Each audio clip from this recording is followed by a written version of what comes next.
We're looking at Mr. Carl Fogarty, the famous Foggy as we know him, and he's here with us in Stevenage in the bike stop, and me, Maniba Bird, doing a little round of interview with him. So just going to ask him a few little questions which have inspired me and kept me looking forward to this moment. So Mr. Foggy, how's life with racing and without racing? No, obviously life with racing was, hard work, but very exciting and very rewarding, most of the time. So, and life without racing is, a little slower, a little quieter, a little more laid back, and still, I can still enjoy the racing that I did from the memories, and still enjoy the racing, watching the guys who race now. So it's okay. Both is good, and nothing lasts forever. So I'm happy where I am right now. And what inspired you to bring you into the racing? What was your inspiration at that time? Well, my father used to race, so I was always around bikes, always around racing bikes, following him around, the UK circuits and the Alaman TT racing. So it was just in the blood that I always wanted to start racing motorcycles because I was always around them. So that's why. And when exactly did you step on the bike for the first time?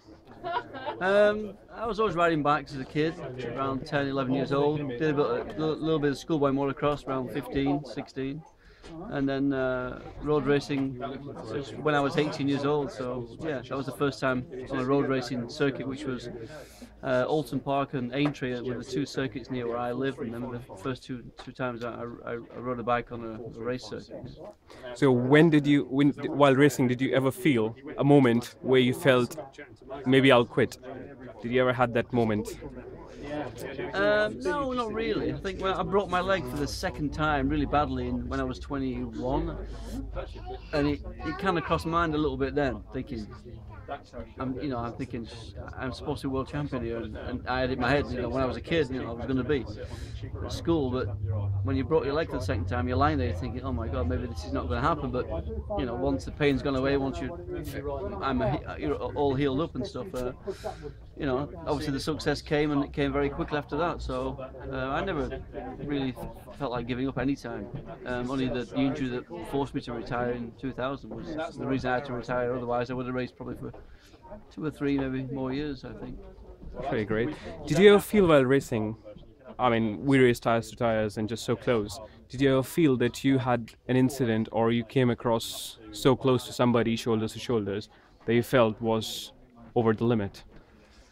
I think a few times. I mean, when I was doing it back in the late 90s, there was some big characters, some hard riders who didn't give you a lot of room, and I was probably the same. But I always had confidence in myself and the people around me. But yeah, sometimes you get a little bit too close, and maybe one of us, if one makes a mistake, then the other one's going to go down as well. So that did happen a few times, but thankfully nobody got seriously injured. Just pride, that was all. So compared to Superbike, MotoGP and BSPK, what is your preferred racing? I think I'd still prefer watching for the excitement to World Superbike. It's definitely 2 races on a day, and you don't really know who's going to win the races. MotoGP can be very predictable sometimes. This year maybe not so much, but I like the Superbikes. 2 races, all different. About 6 manufacturers could all challenge for winning races, so it's good.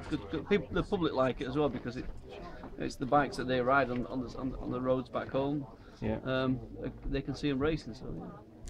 So for a young generation, what's your suggestion? What's your inspiration to them now? Like, what do you say to the new racers who want to grow up looking at your old races and they still are inspired by your racing? What are your words for them? Well, I don't know. I mean, just determination and focus, determination and aggression is what you need to be successful. If you want to be a win, then you have to have so much determination. And when you come second, figure out why you come second and put it right. That's all I did. Very nice. Thank you very much for your time. Okay, thank you.